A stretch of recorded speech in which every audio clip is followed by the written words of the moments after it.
So why do we ride? Why do we ride? That's my question for y'all today, and that's what I'm going to spend just a few minutes talking with y'all about.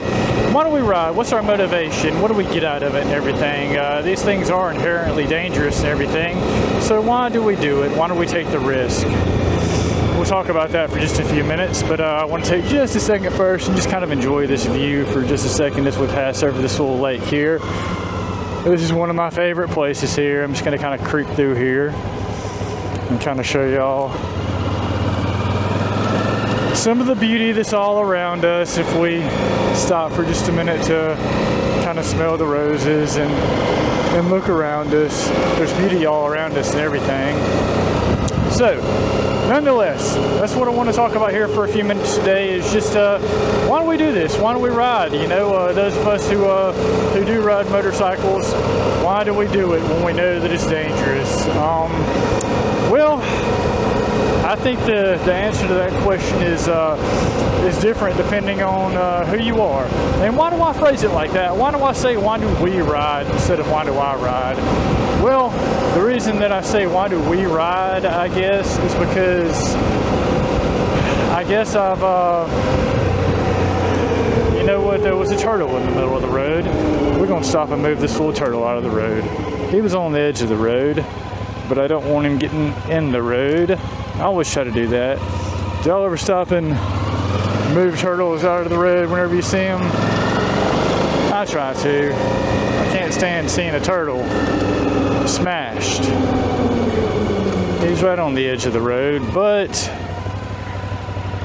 somebody come along, they'll run over that little joker and he'll be no more. So we'll rescue him real quick. Little fella, come on.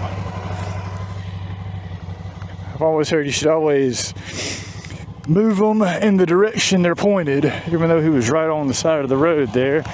Like I said, I've always heard moving clear across the other way in the direction he's going. Okay, so we saved our turtle friends for the day. So, no less, like I said, the reason that I say why do we ride instead of why do I ride is because whenever you have been illuminated with God's beautiful Holy Spirit, you can see how we're all connected. You can see how all things are connected. You can see how we're all one. You can see the way that things impact others, they also impact you.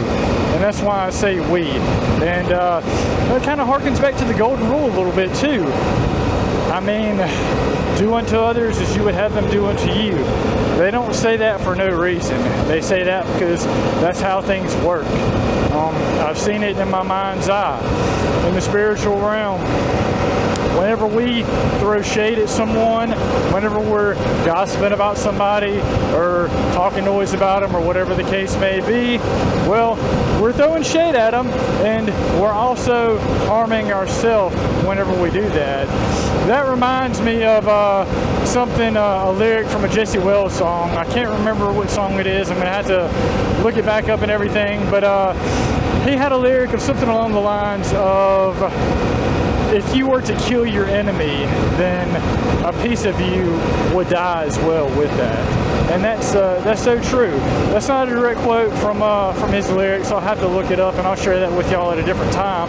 But whenever we are throwing shade at others, we're doing the same to ourselves and we just don't even realize it. We're our own worst enemy. We're shooting ourselves in the foot whenever we talk about other people like that, because we are all connected. We're all connected.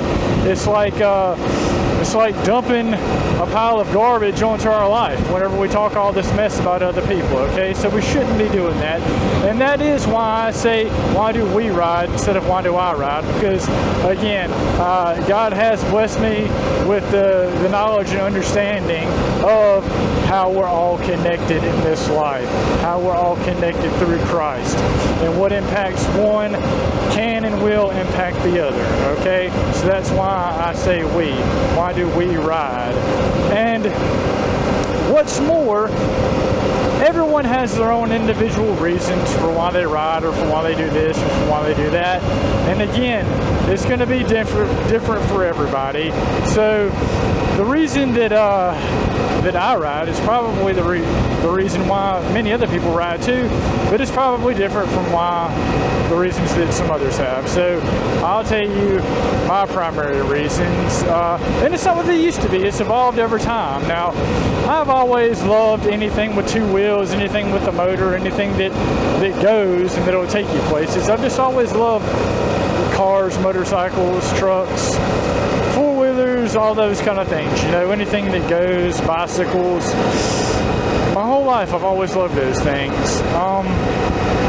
And I was in a motorcycle club previously, and it was like this brotherhood and all of this, but I just never felt at home there, kind of the way that I never felt at home in the church. And the motorcycle club for me, it was more about the brotherhood than anything else, which is great. You know, I mean, brotherhood is important. Community is so important. But there was also just so much ego involved with that. It just seemed like the whole thing, everything was driven by ego, and everything was just kind of a pissing contest. And that's just not the type of person that I am. Christ is not a competition. That's one thing that I've learned and continue to learn, is that it's not a competition whose faith is greater than the other, okay? It's not a competition who's closer to Christ than the other. It's about oneness. It's about togetherness. And with that being said, I just never felt like I fit into that motorcycle club that I was in. The brotherhood was wonderful, but when everything is kind of based, when the foundation of it all is kind of an ego, then it's just, you know, positive outcomes are going to be hard to be had whenever the foundation is from ego. And I just, like I said, I never felt at home with the motorcycle club that I was in. And it's not like I was in it forever. I mean, I've been riding for about 15 years, and I was in this club for maybe about 3 years or something like that. So it wasn't just a super long period of time that I was in it. But nonetheless, I did experience that form of the bike life, and it just wasn't for me. But the reason that I ride is for the freedom, for the feeling that it gives you. It's not to be seen. It's not for what I think others might think of me. It's not because I think I might look cool or what people might say about me. It has nothing to do with other people. It's about the intrinsic feeling that it brings. It's about how everything just melts away. Everything just goes away. All of the stressors, all of the deadlines, the things that just tug on us and pull at us, the heavy weights that we carry, the burdens that we carry, all of that just melts away. Everything just goes away. And the reason being, I think, and I mean, again, I think researchers have looked at this as well, is that riding a motorcycle changes our brain. It does something different to us because we have to be present 100% of the time whenever we're riding. You know, our full body is engaged here. I mean, with my upper body, with my hands, I'm, of course, controlling the bike here. I'm steering it in which direction it's going. I'm controlling the throttle with my right hand here. Of course, the left, I got my clutch. My right, I also have my front brake. With my feet, again, I got my feet on the pegs like stirrups in a horse, or whatever the things are called you put your feet in on a horse. So I got my feet on the pegs, helping to maintain balance and control.